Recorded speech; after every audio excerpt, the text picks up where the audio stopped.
If you love what you're hearing and want to help Mindy and the Mic keep growing, consider supporting us on Patreon. Your monthly support helps us pay our amazing video and audio editor so that we can keep bringing meaningful and high quality episodes straight to your ears. Welcome back to Mindy and the Mic from Stigma to Connections, where stories of resilience meet conversations about healing and mental health. I love this guest because her story is someone that truly moved me and I could 90% relate with. Today's guest is Emily Lynch, and she survived a traumatic brain injury in a rural Wyoming car accident as a child, and years later, she turned her pain into purpose as a social worker and advocate for others navigating trauma. 100% relatable. Just the fact that she had a car accident and then went into a field where she helps other people, aka my story. Not to make it all about me, but it's really cool. In this episode, we talk about what it's like to wake up after trauma, physically, mentally, and emotionally, and how reconnecting with her neurosurgeon 20 years later gave her a powerful moment of validation that so many survivors never get. Emily and I go into invisible scars, misunderstood recoveries, and also what people should not say to you and assume about you. And if you feel like no one really gets what you've been going through, this one's for you. And hey, if you're loving the podcast and want to support more conversations, consider joining the Patreon community and giving to us. So let's now dive in with Emily. I'm Mindy, and I have a microphone. So this must be Mindy and the Mic from Stigma to Connection. Let's have a conversation. Welcome back to Mindy and the Mic from Stigma to Connection. And today's guest is actually a mutual friend from my last podcast episode, from Sean's episode. She wanted me to be introduced to our guest today, Emily. And Emily, how are you today? Hey, Mindy, I'm doing great. Thanks. Good. And it's surprisingly not weird weather over here in Nebraska. Neighbors in Colorado, it's not bad weather here either. We just had a rainstorm for a few days blow out of here last night. So it's beautiful today. I love that you're in Colorado. Every time I hear someone's from Colorado, it makes me want to go skiing and hiking and all the things. Well, come on over. The reason that why Sean introduced us was because me and Sean were talking and she was like, Mindy, I have a guest that can totally relate to your story about me being in a car accident and me having a traumatic brain injury. And then Sean was like, hey, can I introduce you guys? And I was like, sure. And Emily was like, sure. That's why we're here, just to talk. I wanted to ask Emily some questions, if you're perfectly okay with it, just about your story and just one, I can probably 100% relate to you in some aspects having the TBI. And then two, just your resilience and what happened to help you recover afterwards. Yeah, Emily, can you tell me what happened with the car accident? Sure. So we're going to go back a few years, but Valentine's Day, 1994, my mom was driving myself and my brothers to school. Lived on a farm out in rural Wyoming, and we were cresting a hill and a large feed truck ran a stop sign in front of us and we broadsided the truck. I was 8 years old at the time and sitting in the front seat in a minivan. So it's fixed console. And so my forehead just went into the side of the console, and that resulted in the traumatic brain injury. It was kind of a little scary from there. So rural areas aren't as equipped to deal with traumatic situations. I mean, we were a little ways out of town. People took us out of the car rather than waiting for first responders to come and assess for any potential spinal cord damage, and actually took me in a truck to meet the ambulance on the way. And so it was, hearing back on all that, I wasn't conscious for any of it, but listening to my mom and what little my brothers remember about it, it could have been a lot worse for me. But in my local hospital, there is no MRI machine or CAT scan machine. And where you would normally get flown to your local hospital or the closest local in your state hospital, which for me would have been Casper, Wyoming, the MRI machine was not working. So I actually ended up in Fort Collins, Colorado, where my neurosurgeon came into my life. And the rest is kind of history from there. Wow. So you were life flighted like twice, basically? No, just the once. And once. Okay. Yeah, they had determined already that Casper wasn't going to be an option. So, We have similar stories because my car accident happened in a rural town too in Iowa, and they had to life flight me to Sioux City, which is about like 45 minutes away from my small town. And like you, I have no recollection of it. And did it feel like kind of like a weird dream, like waking up? I think so.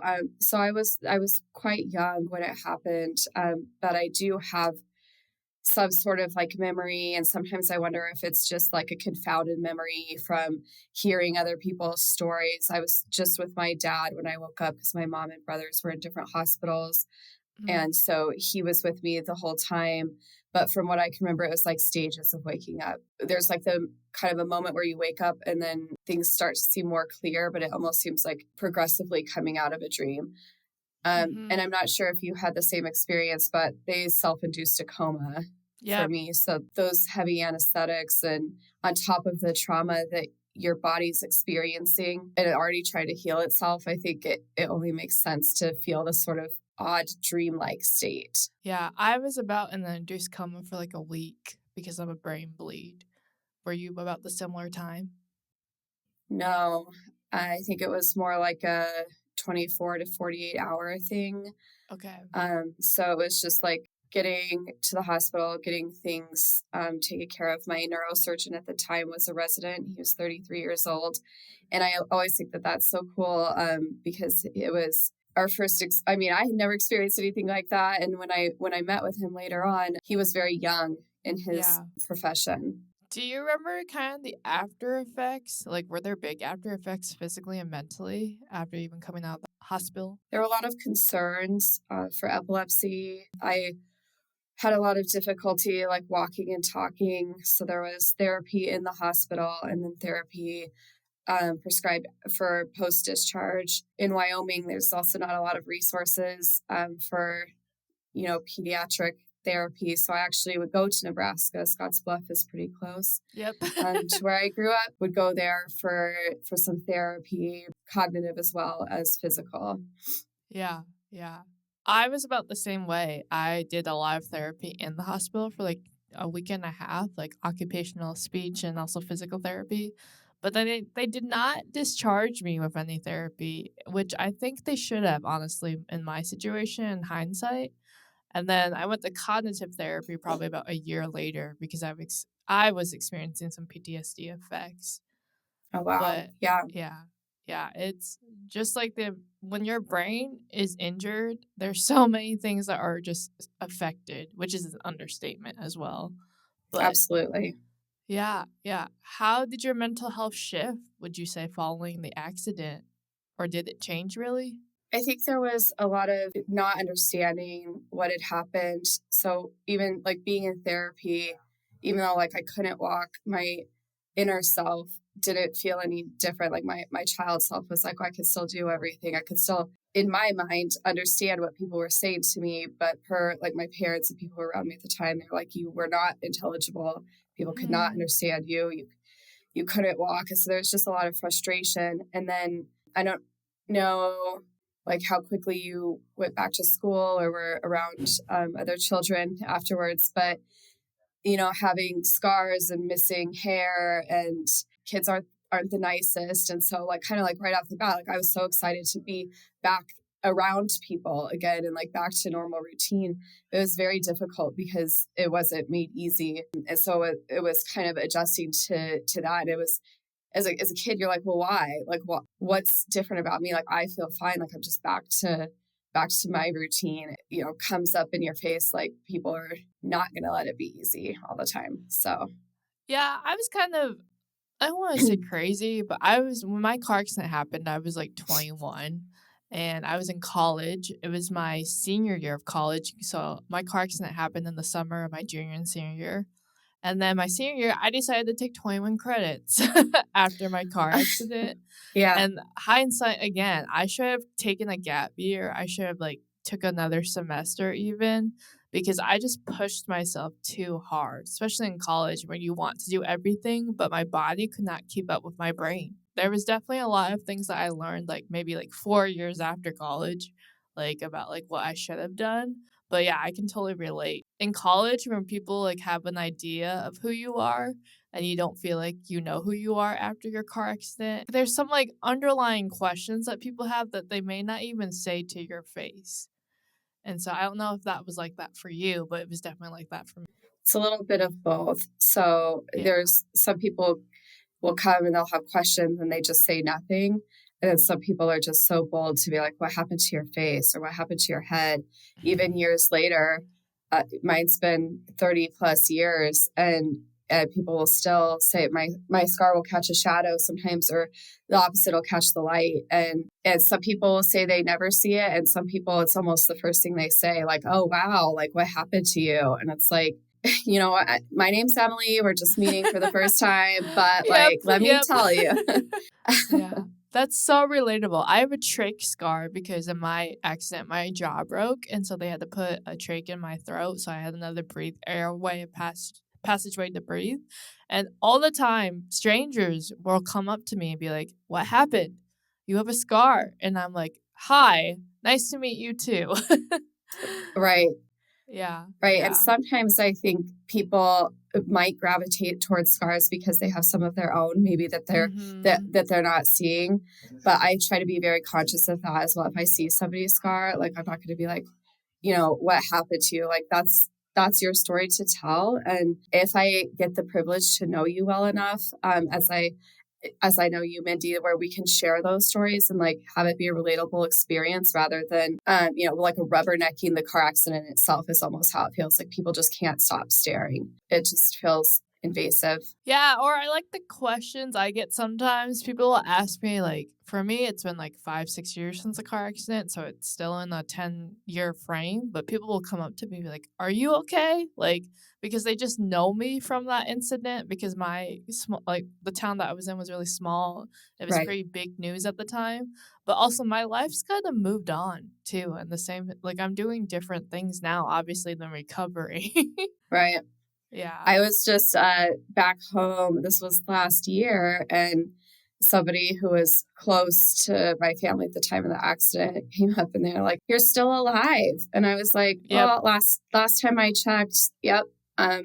So I am like standing here in front of you. Not to say that things don't get easier because they do, but it's still sometimes it'll stop you in your tracks that people could be so, I don't know, heartless. Maybe it just is like, and I don't think it comes necessarily from a place of ill intention. It's just like, wow, did you think before you said that? But It's kinda like they don't know what else to talk about too. Like, hmm they can't be like, "Oh, what are you doing? How are you? How's life now?" It's like, "Oh, we just associate you with this one big event." And I think they hmm are trying to be, like, intentional, like, kind, and just checking in. But again, it's like, I've done so much in the past, like, 5 years that we don't have to keep bringing this up." right, exactly. What were the hardest emotional hurdles, would you say, in your recovery journey? One of the hardest hurdles, as I mentioned at the beginning, my mom was taking myself and both my brothers to school. So it was all four of us in this car accident. And when the dust settled and everyone essentially walked away from the car accident, my parents, this is no fault of theirs. It was just how things were set up. But they were just so happy that everything was okay by standard terms, that no, there was no acknowledgement, I don't think, of truly like what I was experiencing from like the emotional standpoint. And to Yeah. be honest, until I reconnected with my surgeon 20 years after, we didn't even know or classify what happened to me as a traumatic brain injury. It was explained to me as either like a compressed skull fracture or like a significant like concussion type thing. When you could clearly see the scar tissue and when my hair was missing, I mean, it goes all the way behind my ear. There's missing parts of my brain, when we would meet with a Hmm. surgeon for follow-up, but there was just never that connection for me. There was never a true acknowledgement that allowed me to fully understand or like embrace what happened to me. And I did feel different, as we said a little bit ago, and it was hard to piece it out. And then coming from being 8 years old into teenage years, still in the same town in Wyoming with, the same kids. And much like you, I would say I went a little crazy or like rebellious in this kind of self-victimization Yeah. period of my life where I just felt like, I don't know, screw it. I just felt like I was in this kind of like cage, which now I understand was of my own making. Mm-hmm. But it took a long time to get past that. I would say probably more than the 20 years.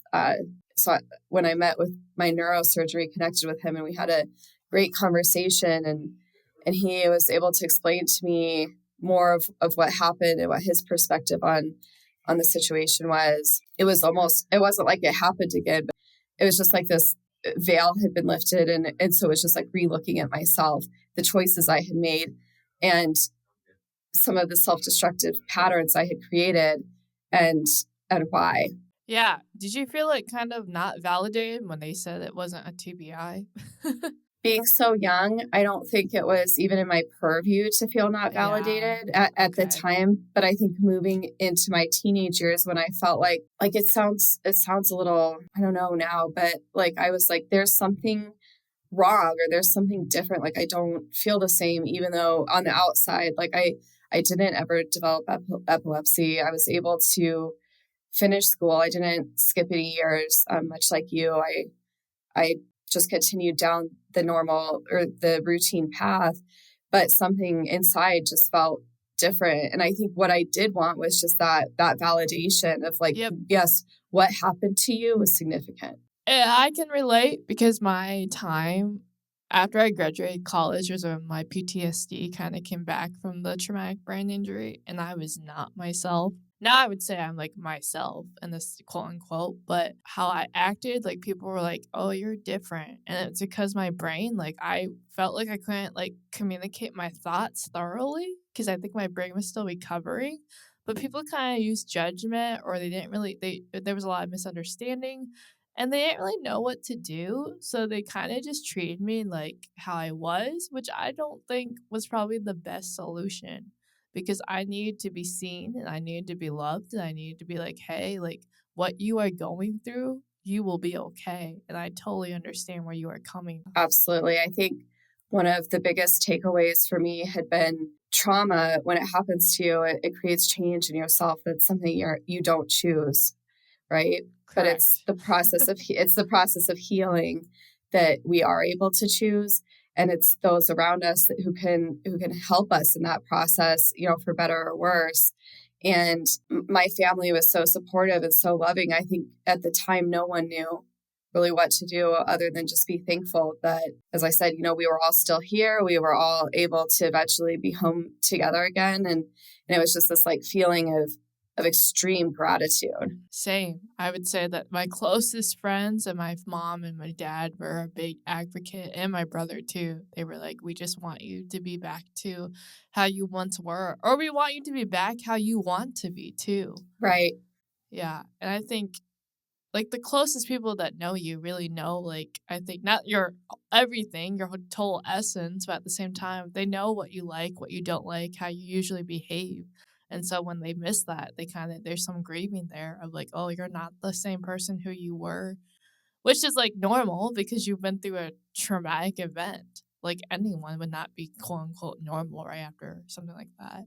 Yeah, exactly. What coping mechanisms or mental health practices became part of your healing process after the accident? I know you were younger, but even just like now, like 20 plus years learning. Yeah, I would say, as I kind of alluded to, I didn't necessarily adopt the most healthy coping mechanisms at the beginning, or I guess it would be more towards the middle point, where I was leaning into a lot of like self-destructive things like disordered eating, reckless Mm, behavior, kind of out there on a limb. I think getting back to a routine where I was able to finish school and had a lot of support through academics to determine where I wanted to go with my life really ended up being a coping mechanism for me. So I ended up going to Boston College and getting my master's degree in social services. And the essay that I wrote for my entrance exam was actually about how the social workers at the hospital helped my dad when he was alone in that situation after the car accident where my mother and my brothers were both removed. He was alone in a city that was unfamiliar with a child who was significantly injured. And to this day, like, I send up, little thoughts of Thanksgiving to those nurses, those doctors, my surgeon for all of the time that they put in, but also those social workers who were able to connect him with resources when he needed them the most. Nice. Awesome. So you went into social work then? Mm-hmm. Awesome. You It probably was love pretty. it. I love it. It was driven by our experience. It really shaped my life in that way. And so it became a daily practice through my career, I would say, or through my work. And you have the practical experience too of like having people who helped you in that position when you were going through it, or your family even. And I'm the Right. same way. Like that was the main reason why I became a mental health therapist.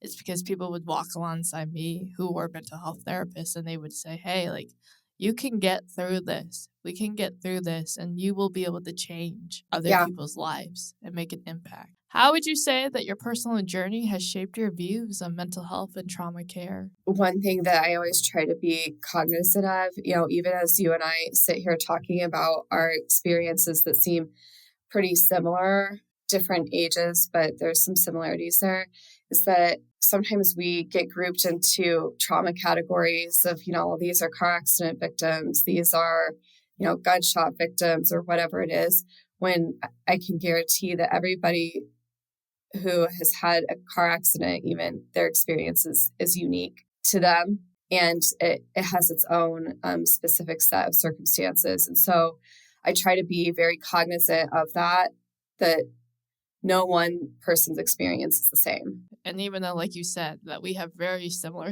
experience, how you and I like interact with the experience and how we are afterwards, it's just completely different because we're different people. Right. And so like approaches that people have, I guess you'd say to like mental health or coping mechanisms or, the practitioners out there, I can only imagine how difficult it could be or how difficult even your job is to treat every situation as extremely completely unique, even internally, to, be able to take a step back. And I always like, I appreciate that about people like you also to just No, say, thanks. like, let's hear your story and appreciate it for its uniqueness. Yeah, and sometimes I'll be vulnerable and say sometimes in my therapy practices I tend to project based upon like my experiences, which is good and sometimes bad because sometimes it is helpful for the client to hear. And there's other times they look at me and they're like, "Mindy, what are you saying?" Because like they're not me, you know? So like what worked for me probably wouldn't work for them. And so then we take the time to like brainstorm and think of ways that would help them cope well. Right. I think that's so amazing and to be able to like recognize that and see that what was helpful for you might not be like taken by somebody else like the same way, but it's just so amazing how our minds all work differently like that. Yeah. Like it's fascinating to me. So, as a social worker, then how would you say you balance advocating for others while continuing your own mental health care? I'm not going to say that I neglect my own mental health care, but I think sometimes I do. It's almost like I like to get wrapped up in helping other people more, and that's fulfilling to me in a strange way. I love to advocate for others, and I love to advocate for people getting into the industry, young professionals who want to continue this career and help others. I think it's necessary now. As much as ever before, if not more. So I know that's like kind of a weird answer, but I've never been one to like put my needs first, I would say, Yeah. since I was a teenager and I was only putting my needs first. I think that it's just been kind of a switch to just understand that life is a lot bigger than I am and a lot bigger than my moment in time. Like I love to talk about it and I love to give my experience about it. And I hope that anything that I say might help other people. I don't know, but I just feel like my giving back is starting to help grow this next generation of social workers. Yeah, I love that too. And like you said, I think sometimes when we can prioritize our own mental health like more than we should, because I do think you can do that. That might be a hot take, but I think there is such a thing as being too selfish. But I think that in our career fields, it's important to realize that we're serving other people and we should fight for other people's needs and wants too, especially for those who are in different economic societies and social classes too. Right. And I think kind of like you said, like in helping others and recognizing the needs of others, it might also help us understand and recognize needs in ourselves, and then vice versa. Like as we recognize needs in ourselves and others recognize their needs, it's just this symbiotic relationship that I really love. Yeah. Did you always know you wanted to be a social worker?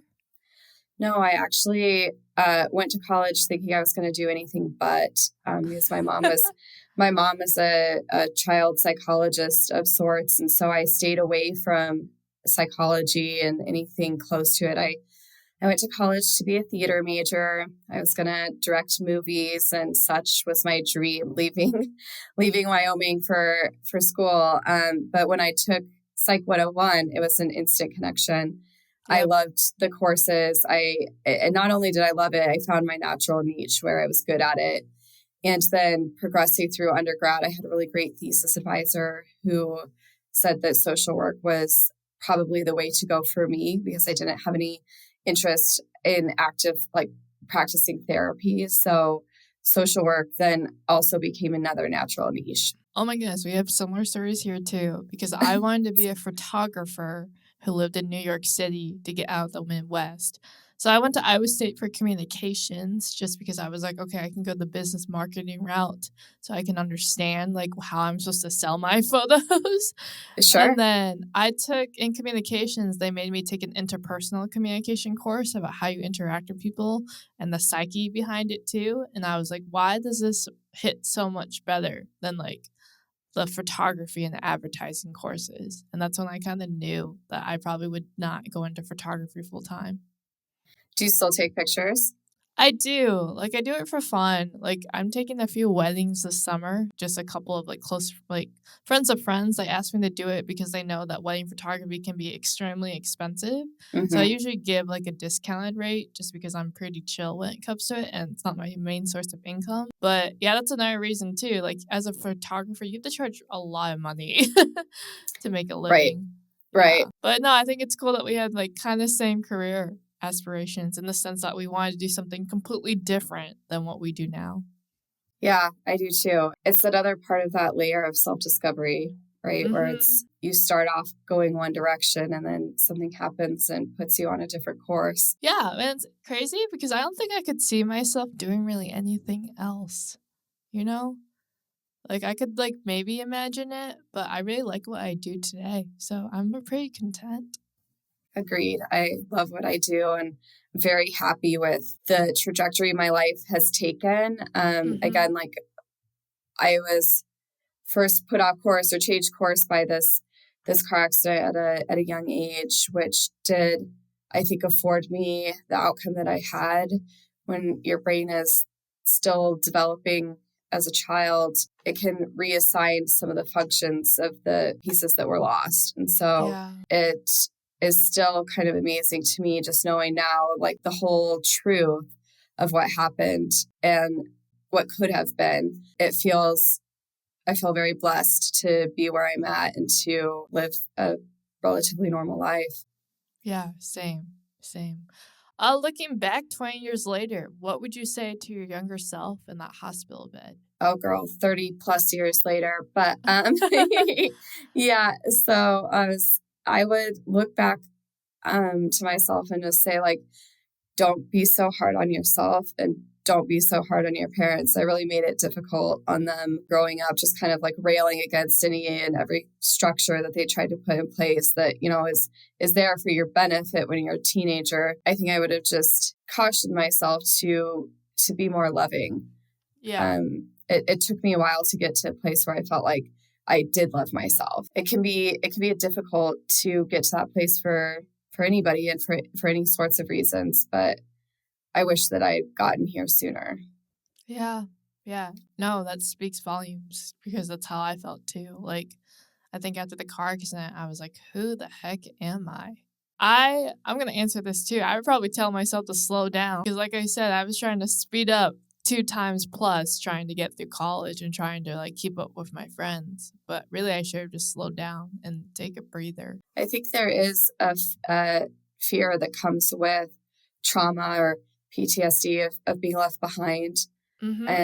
and having missing out on opportunities or experiences. And I would agree with you on the slowing down and just taking time to look around and appreciate life, that thankfulness, the love. I think all of those things are so important. Yeah, I think PTSD, you can feel like that it's been like your life's been robbed of you almost, Mm-hmm. just because you see other people experiencing the same season of life, doing the same season of things, and you're like, I'm still stuck in the past almost. And I have to like face the intrusive thoughts and the flashbacks or even just the triggers. And these, like my friends who are going through the same season, don't have to do that. And you're not like resentful and you don't like hate them for it because you can't control it, but you're like, why do I have to be in this position? So I completely agree with you. Yeah, exactly. For anyone who listening who's navigating life after trauma, what do you want them to know about healing that often is not talked about? For me, the most important piece is that healing, much like trauma is unique, healing journeys are unique. And Mm-hmm. I guess to circle back around on to cut yourself some slack, try to embrace that self-love. And I think reach out. Don't silo yourself. If it's not your immediate connections, your friends, your family, if it needs to be a group or a therapist or someone who can help you understand the specifics of what happened, because even reading, if you get your chart, say, and you read on paper the diagnosis or the procedure, what happened to you, that's really just like the layman's terms, or like the doctor's terms of what they did and what happened. But to experience it at a more cerebral level and to start understanding or piecing together the residual impact, I think is very important. Yeah, especially like being on the mental health side, like the DSM, what we use to like diagnose clients and diagnose like patients, it doesn't do people really the full amount of justice because it doesn't count like the emotional side too. We can do observations, we can definitely see the medical side of like, oh, anxiety equals this, this, this. It can't like have a meter of like how you're feeling. Exactly. Yeah. Exactly.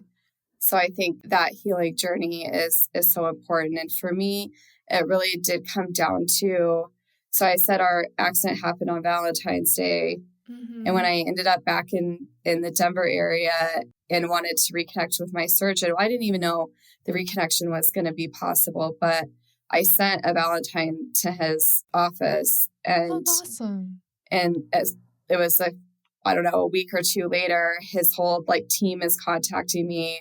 They're like, people don't reach out like this. The Valentine was a thank you card Valentine, basically. But just being like, it's been 20 years since we've seen each other, but like, this is what I'm doing now. And so then his team set up the meeting for us to get back together. And for me, that was, as we've kind of discussed, that was a big part of the healing journey, because it was through that meeting that I was really able to understand the true specifics. And so I didn't even know that I was going to need that necessarily, or how impactful it was going to be. But I was so thankful to both my surgeon and his team for making the time to have that happen. Yeah, it's just kind of like a celebration of how far you've come. And Exactly. I yeah, celebrate Valentine's Day every year. good. Most people dislike it. And I just really love it for a completely different way, a Yeah, reason. Yeah. yeah. My accident happened on my friend's birthday. So every time I remember my friend's birthday, I get to remember my car accident. And not in like a spiteful way, but just more like, oh wow, like it's been like 5 years, 6 years now. It's really a And beautiful kind of rememberable day. yeah. And I think as those years keep like ticking down, like for me, it's gotten to be I don't ever stop remembering it or stop thinking about it or stop, being thankful for it. And some people are probably like, but why? Like every year, like, it's a something, it's a post on Facebook or it's a this or that. And I'm like, but it's because it's one extra year that like I'm here that maybe I shouldn't have been. And Yeah, it's one extra exactly. year that I feel like I've been able to grow and learn about myself and hopefully have helped others. One can hope too. And I bet you are. Like, that's not even a hoping statement. I know you are. Just like the amount of courage and the amount of expertise you have in this specific area, too. You have to be helping people. Well, it definitely feels good at the end of the day just to, come home from a day out where you're interacting with so many people. And that's the thing about social work, right? Any person you come in contact with it in any given day is going to be in the middle of one of those unique experiences, right? It might not be Right. trauma centered. It might not be something where it's like physical trauma, but even emotional trauma, dealing Yeah. with a change that's unexpected, be it a diagnosis or an event like someone was taken away from you, because of a breakup or incarceration or whatever it is. Yeah. Social services runs the gamut of experience, and so being able to come home at the end of the day and rewind and look at all of the people that you interact with and those circumstances, like I do hope that I make an impact, and I hope it's positive. That's what I'm here for. That's what Yeah. I strive for. So. Yeah. Yeah. No, Emily, this has been so good. Before I end, though, this conversation, where can people find you? Sure. So I'm on Instagram at Emily in Ireland. That's a nickname for my husband, Ireland, but I post on there frequently. And then on Facebook at Emily Lynch, also on LinkedIn at Emily Lynch. Sweet. Well, thank you so much for having this conversation. I'm going to transition to some rapid fire questions, if that's okay. Absolutely. Bring them on. Yeah. Who's the last person that you called? My husband. Yeah, I was going to guess that. And then, are you a morning or a night person? I used to be a morning person, but I have gravitated towards night person. What's your favorite snack that you like to eat? I would say my favorite snack is I just like to do like a cup of fruit, just like sliced up fresh fruit, and especially now that we're moving into the summer, it's like the perfect time for that. What is one word that people usually describe you as? Oh, man, I'm not sure. I used to say vivacious, so we'll go with that one. That's a good word. Oh, wow, I'm gonna use that. Do I would use that to describe you as well. Really? Yes, Good, good. Are you a coffee or a tea drinker? 100% coffee. Yeah, me too. And then one thing people always get wrong about brain injuries, what would you say? I would again say it's just the assumptions. The Right. assumption of just because like there's scarring on the inside, like what does that, or on the outside, what does that mean for the inside, not only functioning but your internal process and how you feel about it. Assumptions have made me leery and self-conscious my whole life, I would say, Yeah. of people just coming up to you, as we've talked about, saying like, oh, you have a scar, and just assuming that they know who you are and why and where that scar came from. It really shows the pride of people. Exactly. Yeah. Exactly. Yeah, I could go on days on that rant, but anyway. But Emily, thank you, thank you, thank you for being on Mindy and the Mic. Your story was very inspirational, and for me, it's very relatable. And I just really appreciate your vulnerability and just your expertise on this topic. Of course, Mindy, thank you so much. I'm so glad that we were brought together, and I can't wait to listen to your future podcasts.